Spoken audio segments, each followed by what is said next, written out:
오늘 우리에게 주시는 하나님의 말씀은 히브리서 강해 69번째 시간 히브리서 11장 4절 말씀을 봉독합니다.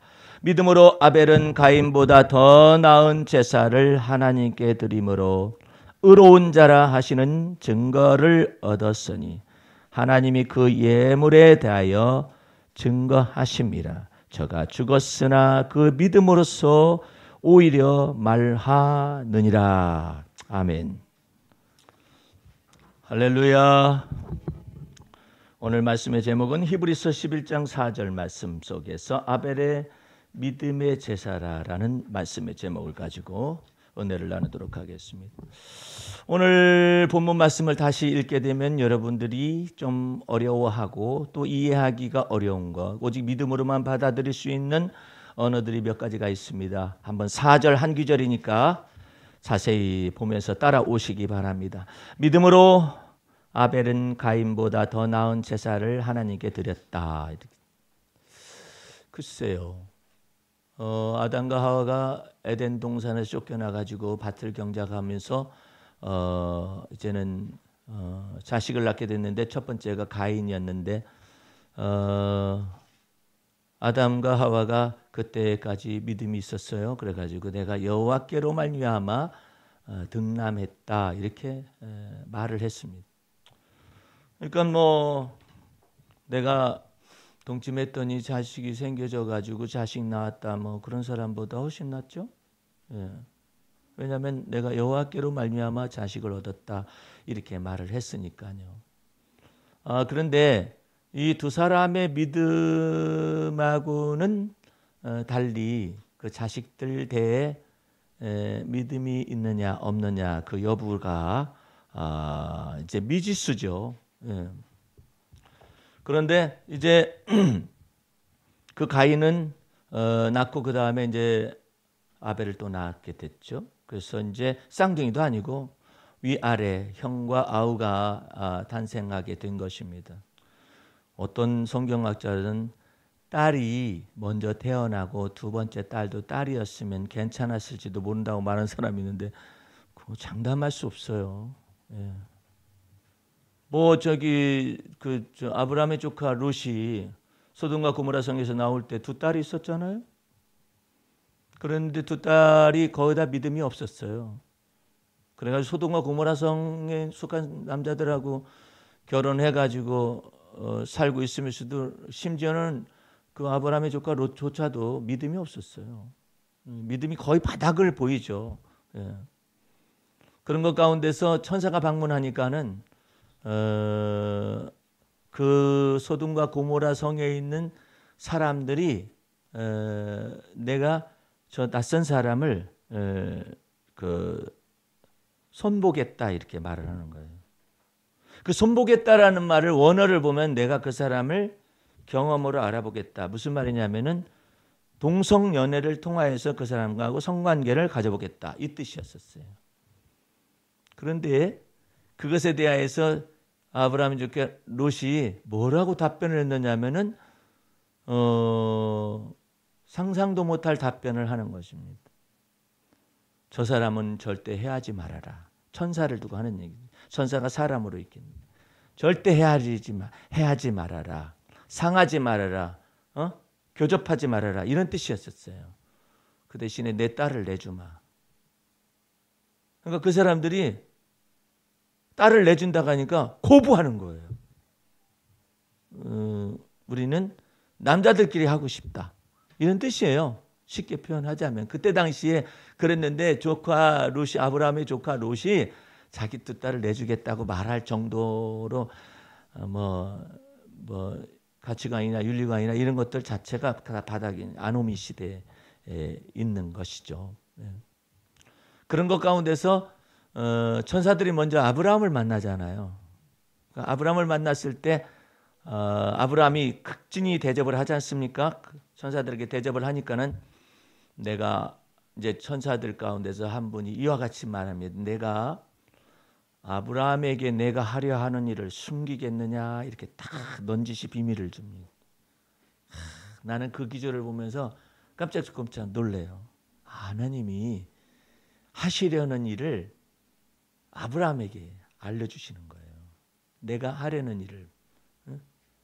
소돔과 고모라 성의 죄악이 중대하여서 내가 어떠한가 보려고 왔노라 말씀하시면 하나님께서 아브라함에게 비밀을 얘기했어요.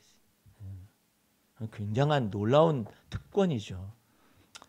아이고 뭐 본토 친척 아비 집을 떠나가지고 떠났었더니 뭐 그리고 자식도 줘가지고 뭐 열왕에 뭐 된다고 뭐 그렇게 말을 하셔가지고 했는데 뭐 변화도 없고 자식도 안 낳고 자식도 없어요.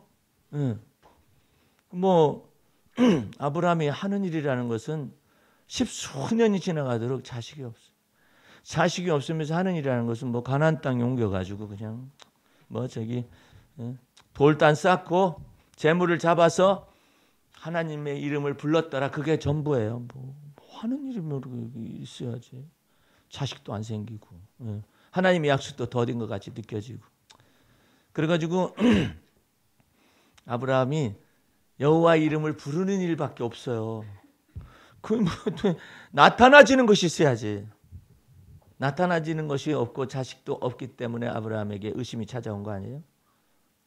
하나님께서 나한테 씨를 안 주시니까 내가 우리 집에서 기르고 있는 청지기를 갖다가 내 후계자로 상속자로 삼으리라. 이렇게 마음을 먹을 때쯤에서 하나님이 또 그때쯤에서 또 찾아오시잖아요. 아브라함은 하나님께서 말씀하지 나는 너의 지극히 큰 상급이고 너의 방패이니라. 지극히 큰 상급이 무슨 의미가 있대? 지극히 큰 상급이 나한테 무슨 의미가 있냐? 아브라함도 이제 믿음이 바닥날 쯤이죠. 지극히 큰 상급이라면 자식을 줘야 할 게 아니야. 상급을 그렇게 생각하니까요. 맨 하나님께서는 씨만 얘기해. 씨만. 그 씨는 아브라함의 자식이라는 자식들이라는 의미가 아니라 하나님이 말씀하신 이미지 어브가 하나님의 형상의 본체가 되신 그 하나님이 말씀하실 때는 계속해서 하나님의 거룩한 이미지를 딱 얘기하십니다. 무슨 말이냐면은 하나님의 형상의 본체가 되시는 그리스도 예수를 얘기하신다 이 말이에요.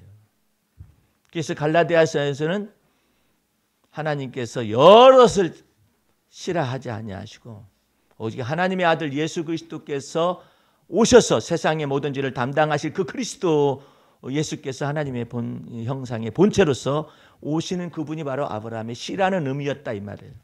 그러니까 이 이미지를 아브라함이 이해하기까지는 어려움이 있죠. 그러니까 이런 하나님의 마음을 아브라함이 이해하기까지는 어리기 때문에 성숙해져야만 해요. 그런 과정에서 아브라함에게 시행착오가 있죠. 시행착오가 있어가지고 하나님 앞에 대듭니다. 여호와께서 내게 씨를 아니 주셨기 때문에 상속자를 후계자를 다메섹 엘리에셀의 내 종을 삼겠습니다. 하나님께서 그는 결코 아니다. 오직 내 몸에서 날짜 속에서 하나님께서 너희 후손들을 바닷가의 모래처럼 많아지겠다고 하니까 아브라함은 자기 속에 있는 씨가 없잖아요. 지금 자식이 없잖아요.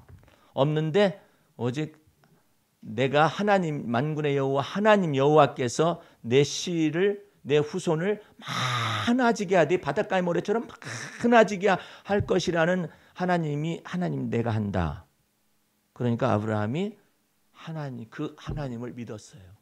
그러니까 아브라함이 그 하나님을 믿으니까 하나님께서는 이미지 약속을 하시는 거예요.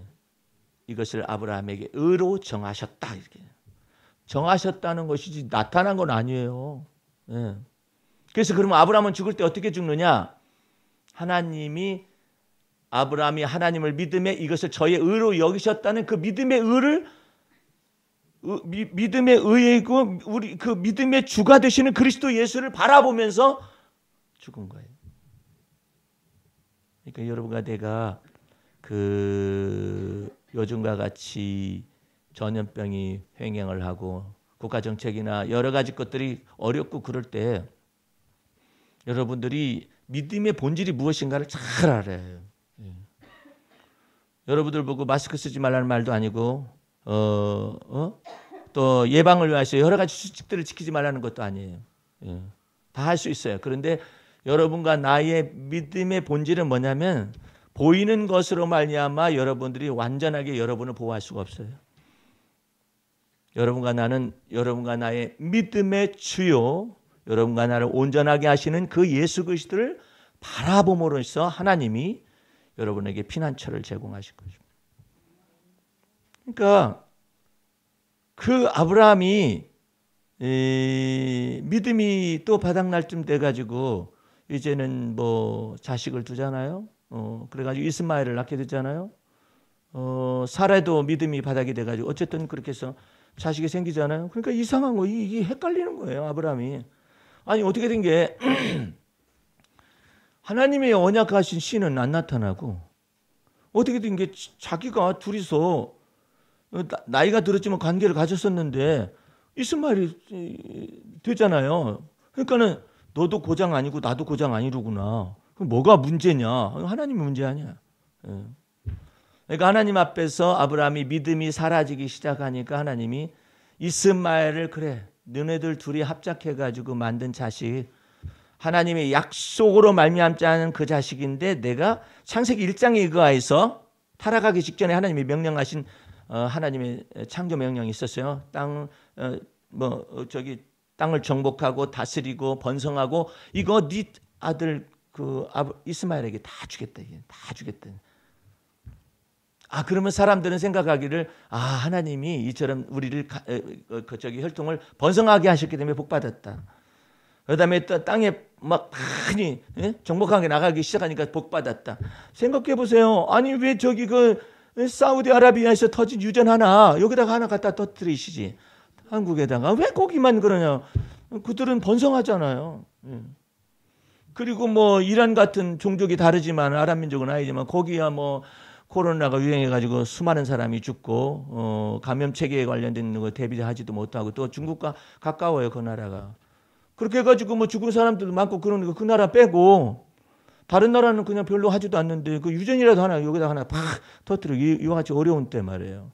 한국을 향해서 문을 다 닫잖아요. 그러니까 이렇게 어려울 때 어디 뭐 저기 저지대에서 바다의 저지대 하나 딱 터뜨려주면 얼마나 좋아요. 그런 생각할 수도 있잖아요. 그런데 하나님께서는 이처럼 말씀하시는 거예요. 이스마엘의 네 자식 이스마엘에게 내가 땅에서 번성하고 그 다음에 정복하고 다스리는 모든 것들은 내가 12족장을 주마. 12족장을 주는데 한 가지가 없어요. 하나님은 이 한 가지가 없으면 12개를 줬어도 상관이 없어. 그게 바로 믿음이에요. 그게 뭐냐면 약속이 없어요. 약속이 없어. 어떤 약속이냐? 그리스도 예수로 말미암아 나는 믿음의 언약이 없는 거예요. 그들에게는. 이 땅에서 부유하죠. 수십조에 수백조에 수천조에 해당하는 돈을 다 그들이 가지고 있어요. 근데 약속이 없어요. 신천지도 돈 많더라. 5천조가 5천억인가 그걸 넘어서 가지고 돈 120억 정도는 아무것도 안 돼. 얼마나 번성해요. 왜 이렇게 또 부흥해? 근데 하나님께서 말씀해 약속은 없다. 다 가졌어요. 근데 약속은 없어요. 삼성의 이병철 씨도 마찬가지. 다 가졌어요. 약속은 없어요. 믿음이 안 믿어지는 거예요.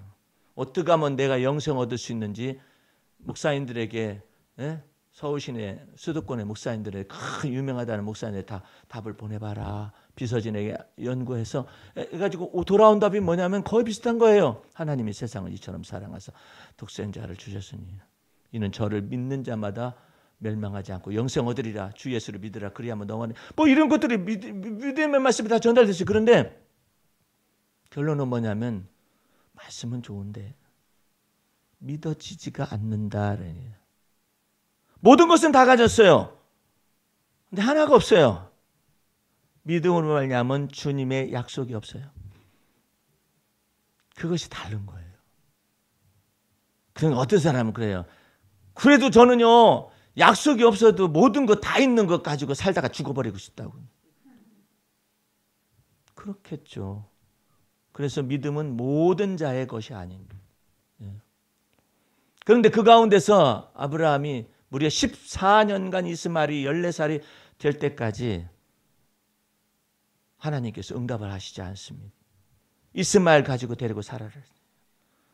너무나 커다란 갈증이 아브라함에게 나타날 때가 99살 때. 99살 때에 약속이 없이 있었던 그 자식하고 살다가 갈증을 느끼는 그 상황 속에서 하나님이 찾아오십니다.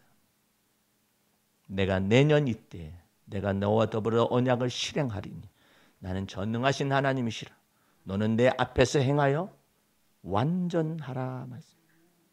내가 네게 언약하고 약속했던 것을 이루마 해가지고 그 약속대로 성경대로 믿음대로 말씀대로 사라에게 행하시고 말씀대로 아브라함에게 행하시고 말씀대로 언약한 기한에 이삭을 얻게 하셨으니 그것을 놔두고 다른 것은 다 있어도 괜찮을 것 같은, 그래서 모든 것이 다 만족할 수 있을 것 같은데 그러지 못한 상태 속에서 하나님이 주시는 언약의 씨를 받아들고 드디어 이 두 사람들이 웃습니다.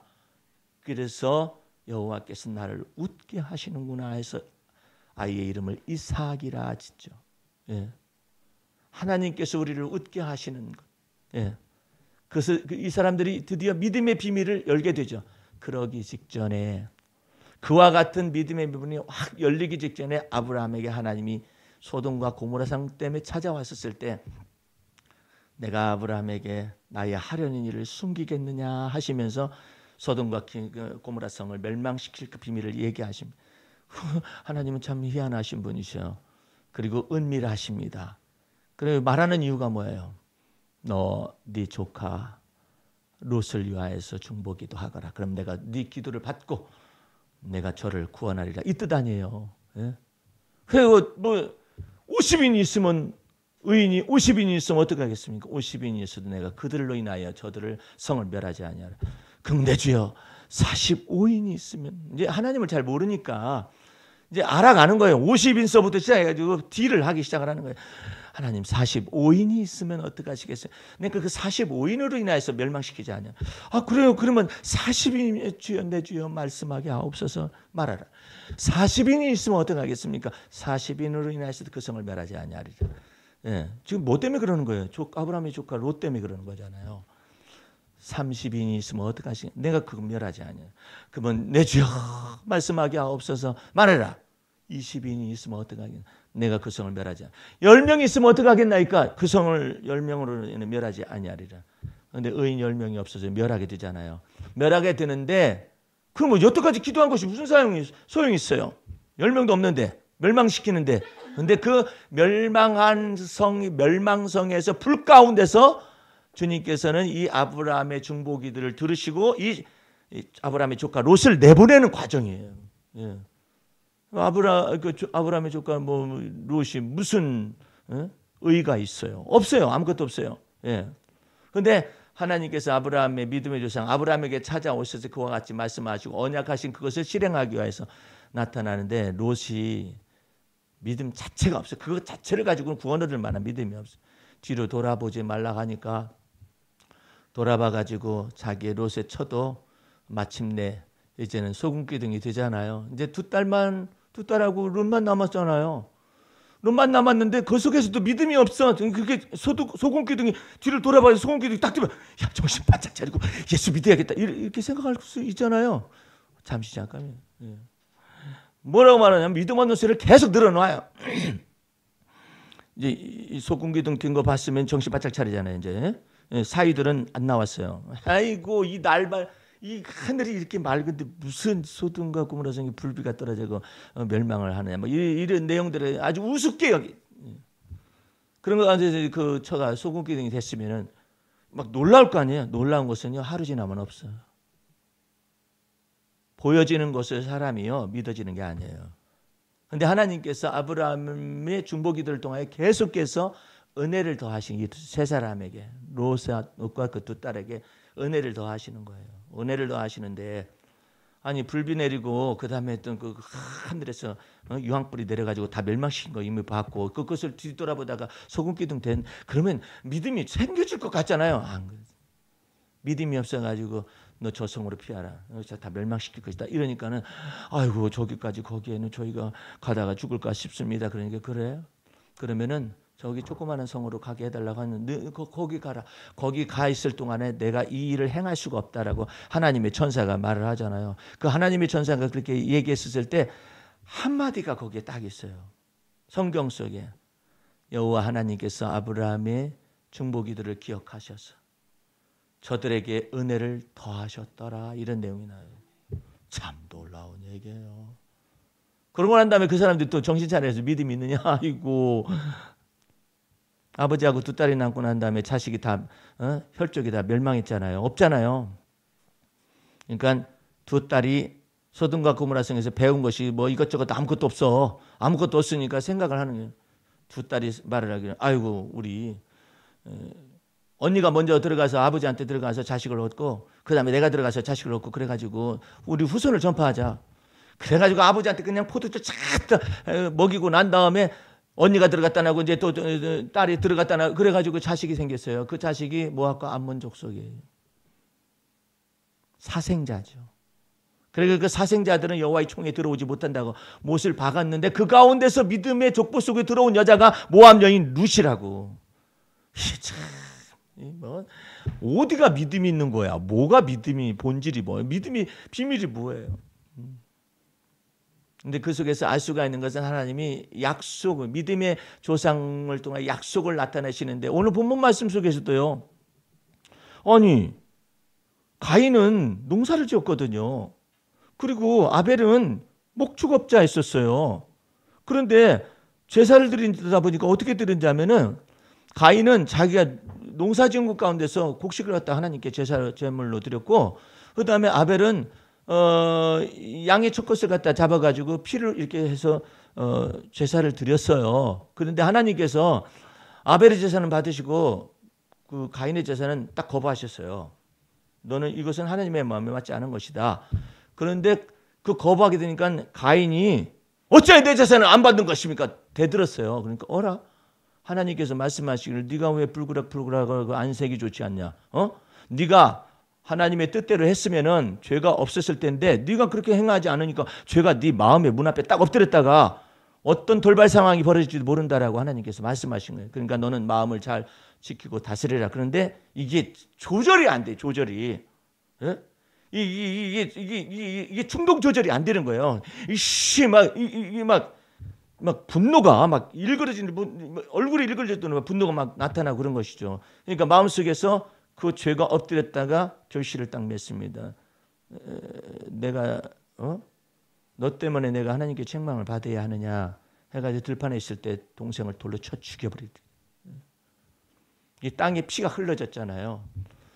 이 사건 속에서 하나님이 오늘 본문 말씀을 얘기하시는 거예요. 4절 말씀에 아벨은 가인보다 더 나은 제사 곧 하나님께 드림으로 제사를 드림으로 의로운 자라 하시는 증거를 얻었으되 하나님이 그 예물에 대하여 증거하심이라 이랬잖아요.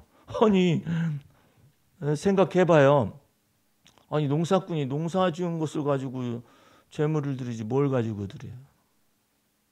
그렇죠?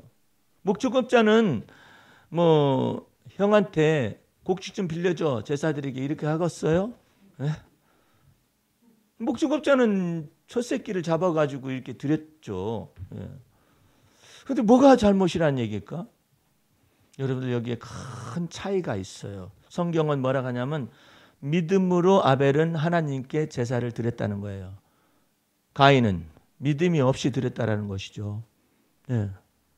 그러면 어떤 그 믿음의 근거를 찾을 수가 있냐? 우리 한번 창세기 그 기절만 잠깐 찾아보고 말씀을 조금 더 전개해 나가 보십시다. 알아야 하니까. 창세기 3장 4장에 가인과 아벨의 사건이 나타나고 3장에는 아주 흥미진진한 말을 하나님께서 쓰여놨습니다. 예.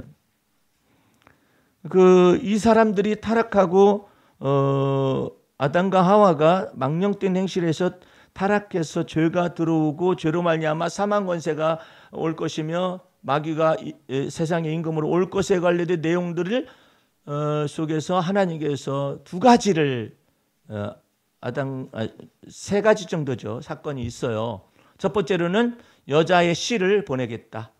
여자의 씨라는 것은 동정녀 마리아에게서 탄생하신 죄 없으신 몸을 그리스도를 보내시겠다는 그것을 미리 죄가 들어오자마자 십자가에 죽으시는 하나님의 아들 예수 그리스도를 나타내신 그것이 나타났고요. 두 번째로는 3장 21절 사건이 있어요. 3장 21절 사건에 여호와 하나님이 아담과 그 아내를 위하여 가죽옷을 지어 입히니라. 이게 짐승을 잡아가지고 가죽옷을 지어 입힌 거란 말이에요. 예. 그러면 이 사람들은 옷이 없이 살았느냐? 그렇죠. 옷이 없이 살았죠. 예. 두 사람이 발가벗었으나 부끄러워하지 아니하더라 함으로 인해서 그냥 옷이 없이 살았어요. 이 사람들은요. 예. 그러다가 죄를 범하고 나니까는 부끄러움이 들어오니까 수치가 들어오니까 이 나뭇잎으로 가리고 자기의 수치를 가리는 사건들이 벌어졌잖아요. 그러니까 하나님께서 그 옷 아니다 해가지고 21절 말씀에 여호와 하나님이 아담과 그 아내를 위하여 가죽옷을 지어 입혔다라는 이 언어가 있잖아요. 이 가죽옷을 지어 입혔다라는 이 언어 속에 하나님이 인생을 위하여서 그 허물과 수치를 덮을 옷을 준비했는데 그게 바로 가죽옷이든 짐승의 피를 흘려가지고 가죽옷을 입힌 것이죠. 예. 그런 것 가운데서 하나님이 마음속에서는 피 흘림이 없은 즉 사함이 없다라는 그 놀라운 법칙을 저들에게 나타냈던 것 같아요. 예. 그래가지고 4장 3절 보세요. 세월이 지난 후에 가인은 땅의 소산으로 제물을 삼아 여호와께 드렸고 아벨은 자기도 양의 첫 새끼와 그 기름으로 드렸더니 여호와께서 아벨의 제물은 연락하셨으나 가인과 그 제물은 연락하지 아니하신지라 가인이 심히 분하여 안색이 변했다 이렇게 나와 있잖아요. 근데 이것을 성경 말씀은 그건 곡식으로 드려진 거 안 받았다. 그다음에 짐승의 피를 흘려가지고 제물을 드린 것은 받았다. 아벨의 제물은 받았다. 이런 것으로 얘기를 하지 아니하시고 결론적으로 뭘 얘기하느냐? 믿음으로 아벨은 하나님께 제사를 드렸다. 이 내용을 얘기합니다. 가죽옷이냐, 농사, 그러면 물고기 잡아들이는 사람들, 뭐 하는 사람들이냐? 이런 것으로 따지기 이전에 하나님께서는 믿음으로 아벨은 하나님의 마음에 합한 제사를 드렸다라는 것이죠.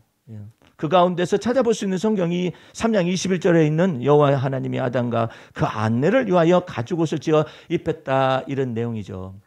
그런데 여러분들이 계속해서 이 말씀 이제 히브리서로 다시 돌아와야 해요. 이 사건 속에 계속 머물러 있다 보면은 이 말씀을 제대로 이해할 수가 없어요. 하나님께서 말씀하시는 히브리서 11장 1절서부터 3절을 다시 봐야만 합니다. 믿음은 바라는 것들의 실상이요 보지 못하는 것들의 증거니 선진들이 이로써 증거를 얻었느니라. 믿음으로 모든 세계가 하나님의 말씀으로 지어질 줄을 우리가 아나니 보이는 것은 나타난 것으로 말미암아 된 것이 아니니라. 여러분들 흥미있는 사실은요. 내가 예수 그리스도를 믿기 전에 창세기 믿음이 들어오기 전에 창세기 1장 성경책을 가지고 있으니까 창세기 1장 1절을 봤거든요. 태초에 하나님이 천지를 창조하시느니라. 믿어지지가 않더라고요. 그리고 성경을 계속해서 보니 첫째 날, 둘째 날, 셋째 날, 여섯째 날까지 쭉 창조하신 내용과 얘기하는데 믿어지지가 않더라고요. 여호와께서 말씀하여 가라사대 빛이 있으라 그러니까 있었다고 그러잖아요. 뭐야 이거? 아니 빛이 있으라고 하면 빛이 생기는 거야? 합리적으로 하니까 이해가 안 되더라고요. 그런데 내가 예수 그리스도를 믿었다는 의미가 뭐냐? 사람들이 그 믿는다라는 말씀의 의미를 제대로 모르기 때문에 신천지와 같은 이단에 빠지는 거예요. 뭘 믿느냐 이 말이에요. 신천지에서 가장 핵심적으로 말하는 것이 육체의 영생을 말하고 있거든요. 여러분들 육체의 영생과 몸의 부활은 전혀 다른 거예요. 육체의 영생은 뭐냐면은 예? 이 사람이 죽었다가 부활하는 그런 의미가 아니라 안 죽는다는 거야. 안 죽으니까 그 총회장님께서는 죽으시겠어요? 안 죽으시겠어요? 안 죽으시지. 예? 육체의 영생이니까. 우리는 몸의 부활이에요.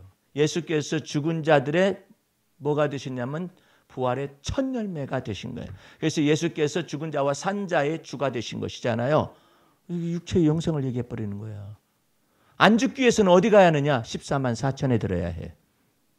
14만 그 4천이 어디에 있느냐? 과천에 있어요. 안양, 군포, 그 다음에 서울 지역은 해당이 안 돼. 과천에 있어요. 그 과천에 있어야 하는 14만 4천에 들어야 명단에 들어야 해요.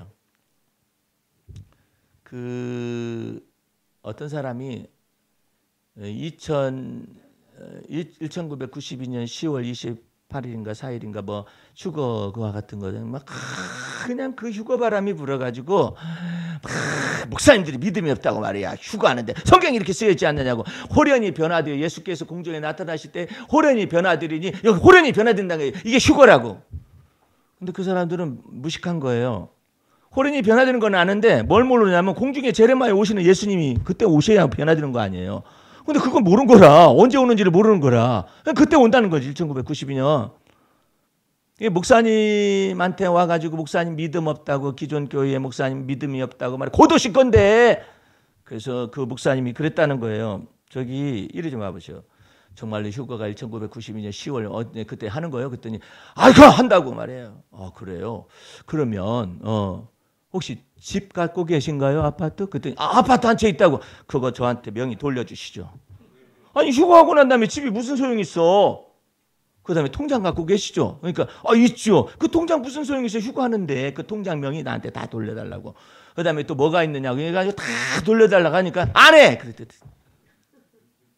그 사람이 안 한다고. 그래서 휴거를 안 하겠다는 거요? 아니면 재산을 나한테 안 넘겨주겠다는 거요? 모르겠다고. 그러니까 이게 지금 무식한 거예요. 예. 하나님의 진리의 말씀을 제대로 분별을 못하고 때를 분별을 못하는 거죠. 예? 어쨌든 여러분과 내 삶 속에서 주님이 임재하여 오실 때는 예? 그 하나님의 말씀의 진리의 지식의 말씀을 제대로 알면 되잖아요. 그런데 지금 이와 같은 하나님의 말씀을 제대로 알지 못하고 그냥 나타나지는 것을 가지고 주를 믿으려고 하면은 믿어지지가 않아요. 나타나지가 않는데. 근데 예수님께서는 전부 다 말씀을 던지실 때 믿음의 말씀을 이미지의 말씀, 믿음의 말씀을 딱 던지는 거예요. 네. 믿음의 말씀을 딱 던지고 그런데 제자들은 계속해서 합리적인 것으로 막 예수님을 바라보는 거예요. 예수님이 오늘 밤에 바다 위로 걸어오셨거든요. 유령이다 딱 했어. 왜냐하면 그런 일을 본 적이 없어요. 그런데 하나님의 씨로 오신 그 예수 그리스도, 하나님의 형상의 본체가 되는 그 예수님은 믿음은 바라는 것의 실상이라는 그 말씀과 보지 못하는 게 증거라는 그분이 누구냐면 바로 예수 그리스도께서 사람의 몸을 입으시고 하나님의 형상의 본체를 가지신 채로 사람의 몸을 지고 이 땅에 오신 거예요. 그러니까 하나님의 마음의 전부는 예수 그리스도예요. 그래서 하나님의 마음 속에 하나님 속에서 독생하신 하나님의 아들 예수 그리스도라고 말을 하지 피조됐다는 말을 하지 않는 거예요. 그 예수님이 오셔가지고 믿음의 말씀 보좌를 다 드러내시는 거예요. 바다 위를 딱 걸으니까 제자들 가운데서 유령이다 하는 사람이 있지만은 베드로 마음속에 믿음의 문이 열렸어요. 그러니까 베드로가 말하죠. 만일 주시거든 저를 명하셔서 물 위로 걸어오게 하시옵소서 하니까 걸어와라 하니까 베드로가 인류 최초이고 마지막으로 물 위를 걷게 된 경험을 하게 된 것이죠. 그러나 계속 걸어다니나? 물고기들 집합 그러면 다 집합하나? 안 되죠. 예, 맛을 봤을 뿐이죠. 예. 자, 지금부터 나 걸어간다. 너는 배 타고 가. 예수님 부활하시고 승천하시고 난 다음에 제자들과 더불어서 나는 디베랴 바닷가에 그냥 옛날 걸어본 경험이 있으니까 간다. 빠져 죽었겠죠. 명하셨느냐 말이에요. 주님께서. 그 명령과 그 권위를 주님이 명하셨느냐 이 말이에요. 그렇지 않고 지가 나름대로 생각하면 시험하다가 빠져 죽게 되겠죠. 예. 언제나 그것을 맛보게 하시는 거예요. 아, 주님이 우리 속에 믿음이 있게 되면, 믿음의 주를 바라보게 되면은, 우리를 온전케 하신 예수 바라보게 되면 이와 같은 놀라운 역사 속에 내가 동참할 수도 있는 것이로구나. 이와 같은 하나님의 성품에도 참여할 수가 있는 것이로구나. 이걸 계속해서 우리 속에서 막 이 베드로 속에서나 제자들 속에서 막 가르치는 거죠. 바울도 돌에 맞아서 죽었었거든요. 복음 전하다가. 그래서 성 바깥에서 집어던져 시체다 집어던졌는데 벌떡 일어나서 자기 길을 갔다는 기사가 있어요. 예. 야, 놀랍다. 나는 계속 돌 맞아도 상관없다. 원래 돌 전문이었었어. 스테반도 돌로 던지고 돌에 맞아가지고 아이고 이렇게 해가지고 어떻게 살았겠는가 싶었겠지. 박 터지고 막 그랬을 텐데 어디 돌에 맞았는데 죽었다 해가지고 사람들이 집어 던져버렸는데 성 밖에다가 집어 던졌는데 다시 막 힘을 얻어가지고 바울이 그냥 자기 길을 간 사건이 성경에 이렇게 바울 서신 속에 등장하거든요. 예. 그러니까 이와 같은 것 속에서 나타나지는 것으로 하나님을 믿으려고만 하지 않는. 예. 출애굽하고 난 다음에 400년에서 포로를 위해서 자유케 한 거잖아요. 그럼 정확한 증거가 있는 거 아니에요? 어떠한 열재앙을 해도 안 내보내요. 9재앙까지 안 내보내요. 근데 어린 양의 피를 발라라. 문설주에 바르는 자는 죽음의 사자를 면할 것이라고 말을 하잖아요. 바르지 않는 모든 사람들, 그 피를 바르지 않는 모든 사람들 죽음의 사자가 임재하여가지고 다 죽일 것이다고 마다들을 그렇게 했는데 아니 피에 무슨 능력이 있어서 그걸 갖다 발랐다 해가지고 살았나? 그러면 여러분들 코로나 행해나 있으면 막 피를 막 헌혈을 해가지고 다 발라 막 다 발라 되나? 그렇게 그 피는 더러운 피라서 안 돼요. 유월절 어린 양 예수 그리스도를 상징하는 그 피를 바르라고 그러는 거기에는 합리적인 것이 아무것도 없어요. 믿고 행하는 자는 하나님께서 명령하셨어요. 죽음의 사자로 하여금 그 피를 볼 때 패스 오버 넘어가라 이렇게 명령하셨어요. 그것대로 피를 바르고 어린 양의 피를 바르고 그 안에서 쓴나물 하고 그 다음에 어린 양의 고기를 갖다가 먹으면서 거기서 죽음의 사자가 지나갈 동안 있었던 모든 사람이 다 살아났어요. 아니 무슨 9재앙까지 했는데도 변화가 없는데 바로가 가라 나가라. 해가지고 저들이 그 하는 대로 은과 금 이 모든 걸 다 가지고 이제 나오게 됐잖아요. 나오게 됐는데 이 사람들은 아직까지 하나님 여호와 하나님이 언약을 지키신 하나님이 약속을 지키시는 그 하나님인 것을 이게 구체적으로 많이 몰라요. 이 후손들이 많이 몰라요. 그러니까 하나님께서 이제 6월절 어린 양의 피를 발라서 이들을 해방시키고 난 다음에 그 다음부터 이제 믿음에 관련된 내용을 훈련을 시킵니다. 예, 훈련을 시키는데 딱 좋은 환경을 하나님이 미리 다 예비하셨어. 앞에는 홍해 바다가 넘실대요. 뒤에는 바로가 제정신 들었어요. 어라? 나갔어? 아니 근데 왜 내가 내보냈지? 이렇게 된 거야. 잡아!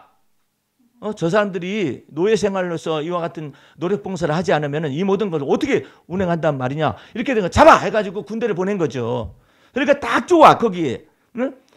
아니 여러분들 생각해 보세요. 이와 같은 한 몇십만 명이 넘는 사람들이 지금 홍해 바다를 건너려고 하는데 왜 하필이면 하나님은 홍해 바다 있는 쪽으로 데리고 가느냐 말이야. 아니 갈대 바다라든지 뭐 이런 데가 좀 이런 데 이게 상류로 올라가 가지고 있게 되면 되는데 왜 거기 하필이면 홍해 바다가 넘실대고 있는 그 현장으로 데리고 가느냐 말이에요. 아무런 이해가 안 돼요. 예. 근데 어떤 것이 생각되냐면은 이 머리가 돌아가기 시작하는 거예요. 아이고 하나님이 애굽에 무덤이 없어서 여기다 장사 지내려고 우리를 데려왔대. 네? 데려왔는데 그 하나님이 데려왔다는 말조차도 안 해버려. 이스라엘 백성들이 뭐라고 하느냐면은 모세와 아론을 향하여서 너희가 어찌하여 애굽의 장사들 묘지가 부족해서 여기 데려와서 우리를 죽이려 하느냐 이렇게 말을 해버려요. 거기 하나님이 어디 있어요? 이게 인간이에요. 인간의 마음속에 있는 불신앙이에요. 모세와 아론이 그랬다라는 거예요. 제가 어느 세미나에서 아이를 낳지 못하는 부부가 있었거든요. 그래가지고 목사님 기도를 꼭 받고 싶어요. 그래가지고 주님께서 행하셔서 태문을 열어서 어떻게 해가지고 이제 기도를 해줬어요. 기도를 해줬는데 놀랍도록 그 임신이 됐어요. 태문을 주께서 열으셨어. 그런데 아이를 데리고 와가지고 목사님이 아이 만들어 주셨잖아 이래. 아니 내가 언제 니네 아이를 만들어 줬냐? 어? 그 똑같은 말이에요. 그 사람들이 자기 속에서 할 수 없고 사람이 할 수 없는 것을 하나님이 행하신 것에 대한 믿음은 없고 목사님이 기도해 주셔서 아이를 만들어 주시잖아요. 이런 식으로 얘기를 해버린다고. 그러면 목사님은 나는 굉장히 그거 전문이야 이제.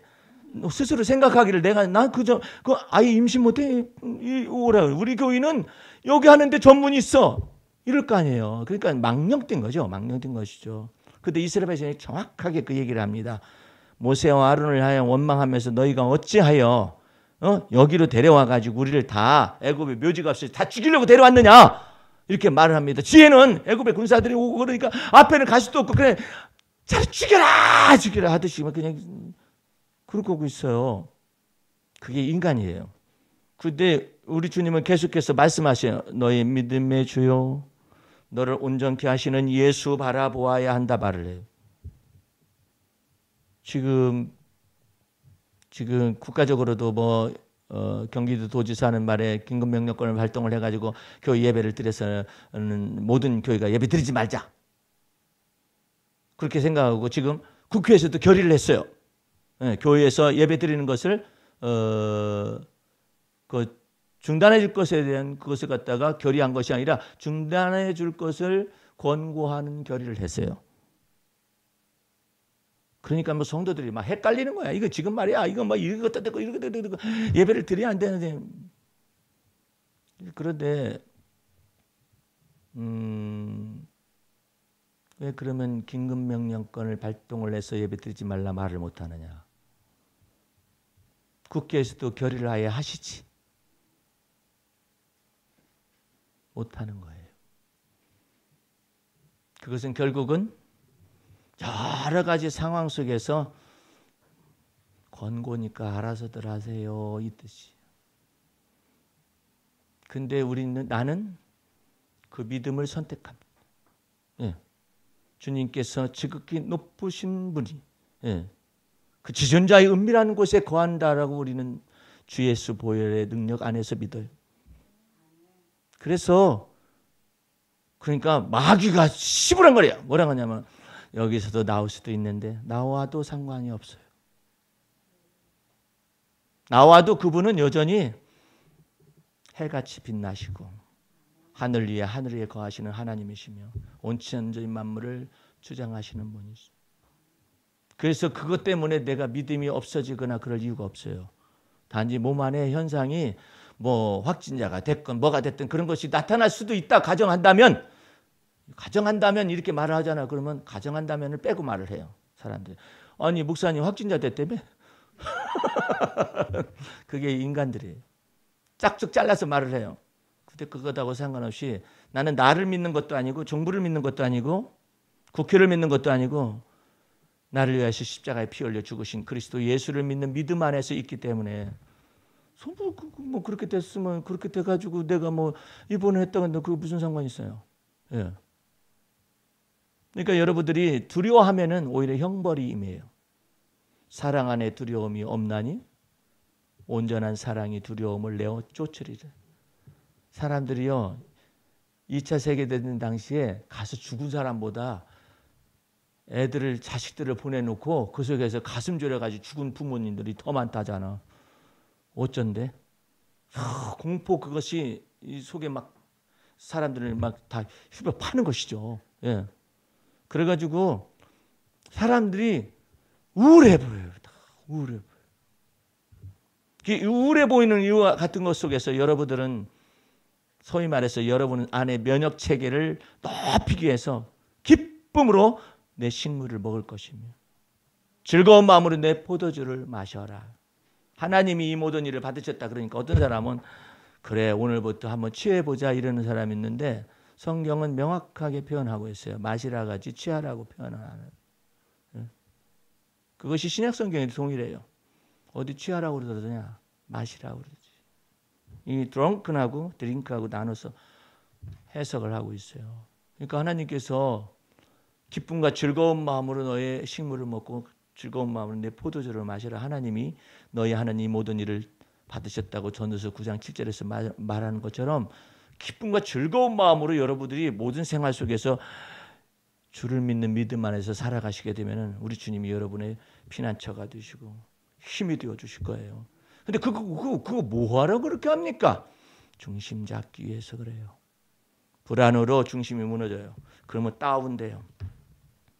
염려로 중심이 무너져요. 그러면 다운돼요. 다운되면 무엇이 다운되는가? 우리 면역체계를 비롯해서 모든 것도 다 다운돼 버려요. 그래서 병이 들끓는 거야. 자기 속에. 자기가 만들어, 병도 만들어. 어떻게 만드느냐면 그랬대더래. 그러니까 그랬대더래보다도 하나님을 믿는 믿음보다도 그랬대더래 해가지고 이렇게 하고요. 그 목사님은 마스크 안 씁니까? 써요. 예. 미리 사는 거 있어요. 600원씩. 아니 그것 때문에 이것 때문에 사는 것이 아니라 그냥 미세먼지 때문에 사놨는데 그게 98인가 93각이더라고요. 그게 나 혼자 잘 쓰고 다녀요. 예. 쓰긴 쓰는데 중심이 뭐냐, 이 마음 중심이. 마스크 쓰고서 병 걸린 확진자가 없을까요? 있어요. 예. 자택에서 있다고 해가지고 안 걸리냐? 있어요. 어디 걸리냐 다 있을 수 있어요. 근데 주를 믿는 믿음 안에서 여러분들이 이 온유하고 안정된 심령에 썩지 아니할 것으로 마음 중심 속에 이거 유지할 수 있느냐 이 말이에요. 그것으로 말미암아서 모든 면역체계가 제대로 돌아갈 것인데 여러분의 마음속에서 보이는 것으로 말미암아 믿는 것이 아니라 여기 성경 말씀 속에 3절 말씀을 다시 보시기 바랍니다. 믿음으로 모든 세계가 하나님의 말씀으로 지어진 줄을 우리가 아나니 보이는 것은 나타난 것으로 말미암아 된 것이 아니니라 그러잖아요. 예수 믿기 전에는 창세기 1장 1절이 안 믿어졌어요. 안 믿겨지더라고요. 그런데 예수 믿고 난 다음에 어떻게 창세기 1장 1절이 딱 열리는데 왜 열리느냐? 이 양심에 죄가 들어와 있고 양심에 악이 들어와 있는데 예수 피로 말미암아 죄사함의 은총을 받고 의롭다 칭하심의 은혜를 받으니까 내 양심이 회복되니까 누구하고 연결되냐면 하나님의 마음에 합하게 되는 거예요. 그러므로 창세기 1장 1절이 태초에 하나님이 천지 만물을 창조하셨다는 이 말씀이 그대로 들어오는 거예요. 오늘 여러분들 지금같이 어려운 시대에 믿음을 잃어버리지 않는 것이 굉장히 중요해요. 도마가 그랬어요. 부활했다고? 내가 내 손가락으로 창자국 난 그 옆구리에 손을 대보고 못 박힌 손에 이걸 넣어보지 않는 한 안 믿겠다. 그러니까는 제자들이 있고 도마가 있는 상황 속에서 예수님이 이 벽을 호랭이 딱 뚫고서 나타나셨어요. 도마야, 네가 그런 말을 했었지? 이리 와라. 이리 와서 내 몸의 옆구리에 창자국을 만져보고 내 손에 못자국을 만져봐라. 너 그렇지 않으면 너 안 믿겠다 그랬지? 그러니까 도마가 엎드렸어요. 나의 주 나의 하나님이시오. 예수님께서 이 말씀하셨어요. 너는 믿음이 없는 자가 되지 말고 믿음 있는 자가 되어라. 오늘 여러분들의 주 앞에서 주를 믿는 믿음 가운데서 이 어려운 시대를 지나가잖아요. 거기에 여러분의 믿음까지 없을 이유는 없어요. 여러분의 믿음까지도 빼앗길 필요도 없어요. 예. 더욱더 더 굳세게 여호와 하나님은 나의 힘이시오 나의 피난처가 되시니 환난 중에 만날 큰 도움이라고 마음속에 믿으셔야지. 산이 요동하여 바닷물에 던져올지라도 얼마나 무서워요. 바닷물이 흉흉하여서 쓰나미가 돼가지고 산을 덮을지라도 나는 오직 여호와 하나님을 믿어서 안연히 처하리로다. 응?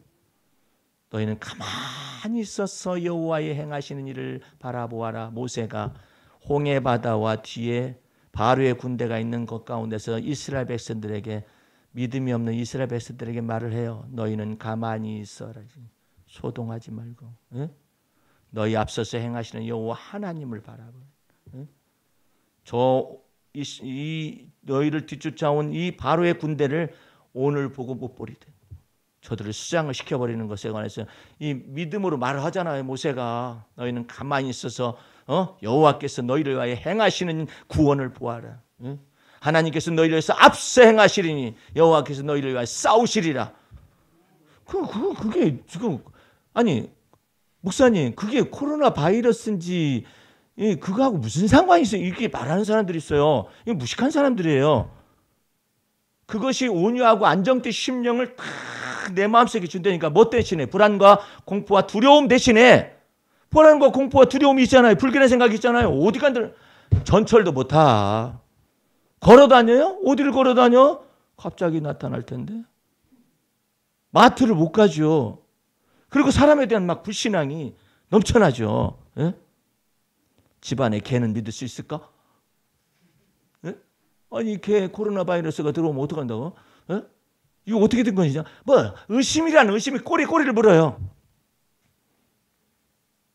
하나님을 믿으면 여러분들은 요동하지 않는 놀라운 은혜를 받습니다.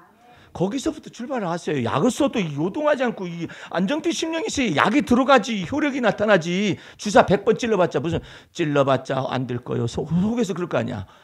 찔러봤자 먹어봤자 안 될 텐데 왜 먹는다냐. 예? 마셔봤자 안 될 텐데 왜 마신다냐. 자기가 해놓고 자기가 의심을 해버려. 무릇 의심하는 자는 도무지 하나님께 지혜를 구할 생각을 말라고 하나님께서 말씀하셨어요. 바닷물에 요동하는 물결과 같으니라고. 여러분들은 믿음을 가진 자들이 되어져서 이제 여러분의 믿음 속에서 있어서는 불가능해요. 반드시 믿음이라는 것 속에 뭐가 들어가야 하냐면 주를 믿는 믿음이라는 말이 딱 들어가야 해요. 뭐 어디를 믿어요? 아니 마스크 쓰고 예배를 드리잖아요. 내가 옛날 같았으면 마스크 벗어! 주만 믿어야지 왜 마스크를 쓰고 그래? 이랬을지도 모르죠. 마스크 쓰면 어때? 예? 약 먹으면 또 어떻고 그럴 수 있죠. 예. 또 믿음이 좋아가지고 또 못 올 수도 있고 뭐 그럴 수도 있지. 근데 주를 믿는 믿음을 다 우리의 믿음의 주요 온전케 하신 예수님을 마음속에 다 믿으면 일단은 공포와 불안과 불길한 생각으로부터 자유를 얻어요. 그래서 여러분들이 이 면역체가 확 살아나는 거예요. 햇빛만 쬐고 있으면서 찌면 뭐 하냐. 그래도 죽을 텐데 해봐요. 그놈의 햇빛이 무슨 소용이 있어. 마스크를 쓰면 못해. 콧구멍으로 들어가고 여기로 들어가고 어디로 들어갈 텐데. 오늘 엘리베이터에 같이 탄 그 사람이 이거 코로나 아니야? 의심하면 못해. 오늘 여기서 씻었어요? 문고리에서 걸려? 어떻게 걸려? 이게 도처에 불길함이 막 황공함이 있는 거예요. 이런 때 누구를 믿겠어요? 온유하고 안정된 심령의 새 사람으로 받으라고 그러잖아요. 주님께서요. 그 어떻게 내가 온유하고 안정되며 그 다음에 요동함이 없는 거예요. 여호와 하나님을 항상 내 앞에 모심이요. 여호와께서 내 우편에 계심으로 내가 요동하지 아니하리로다. 그런 의미에서 이제 마지막으로 요 일상의 은총 요거 읽고 마치겠습니다. 뭐 예배 뭐 한 번 드리는데 뭐 한번 보시겠습니다. 새벽에 은총의 햇살 받아 눈부신 구름을 볼 수 있음에 주께 감사한 적이 있으신가? 새벽녘에 당신의 눈 안에 생기를 불어넣는 햇빛을 인해 주께 감사한 적이 있는가? 이 기도시를요. 여긴 전부 다 주님께 감사한 적이 있냐고 묻는 거잖아요. 주께를 다 빼고 일반인들 우리 테니스클럽 250여 명 정도 되는 그 사이트에 딱 올렸어요. 세상의 반응이 너무나 좋은 거야. 사실은 주께만 뺐는데 우리는 그 사람들은 몰라도 우리는 알아. 주께 감사한 적이 있는 거예요. 당신의 모든 근육에 힘이 다하 우뚝 선 두 다리와 세밀한 손마디에 새 힘이 섬세히 공급되고 있음에 주께 감사한 적이 있는가? 당신의 두뇌가 오늘도 작동되며 심장의 혈액이 기쁘게 공급되고 생동하는 맥박이 즐거이 뛰며 오장육부가 당신의 오늘을 주심에 주께 감사한 적이 있는가? 오늘의 호흡이 내 삶을 기름지게 하고 온몸에 신선한 산소를 보내어 혈액을 쫓아 두뇌와 장기를 새롭게 하매 주께 감사한 적이 있는가? 코로나 수칙이네 뭐. 오늘의 존귀한 배설을 소리 없이 만들어내는 대장과 신장과 방광이 내 몸 안에 내재되어 날마다 육체를 새롭게 하며 주께 감사한 적이 있는가? 젖과 꿀이 흐르는 삶의 비밀은 미세혈관과 말초신경에 이르기까지 감사함으로 시작되고 모든 행복의 시작은 작은 일에서부터 시작되며 주께 진실로 감사한 적이 있는가? 사랑이란 내 손끝에 자리 잡고 있었음을, 일상의 생활들이 주의 은총이었음을, 일상의 소소한 일들이 주의 축복이었음을, 일상의 시간들이 주의 사랑이었음을. 요것을 제가 지난해에도 보냈었거든요. 근데 이번처럼 뜨겁고 열렬하게 환영받는 기도실을 처음 봤어요. 왜 그러냐고 그랬더니 코로나 때문에 그렇대. 우리는 코로나가 있건 콜레라가 있건 뭐가 있건 질병이 다 횡행하건 전염병이 횡행하건 간에 천인이 내 곁에서 만인이 내 우편에서 엎드러진다 하지라도 여호와께서 그 재앙이 네게 가까이 하지 못하게 하실 것이며, 그 말씀을 믿는 믿음으로 어려운 시기를 살아갈 수 있는 저와 여러분이 되기를 주의 이름으로 축원합니다. 기도하겠습니다. 우리 하나님 아버지 감사와 찬미 올립니다. 주의 보혈 능력 있고 그 피의 권세와 능력을 쫓아 우리 마음을 깨끗하게 하셨고 정한 마음을 창조하시고 정직한 영을 새롭게 하여 주셔서 성령을 부으시고 우리의 갈 길 다 가도록 주님이 인도하여 주시는 줄로 믿습니다. 놀랍도록 하나님의 은혜에 감사하며 주와 더불어 동행하면 삶을 살게 도와 주시옵소서. 예수님의 이름으로 기도하였습니다. 아멘.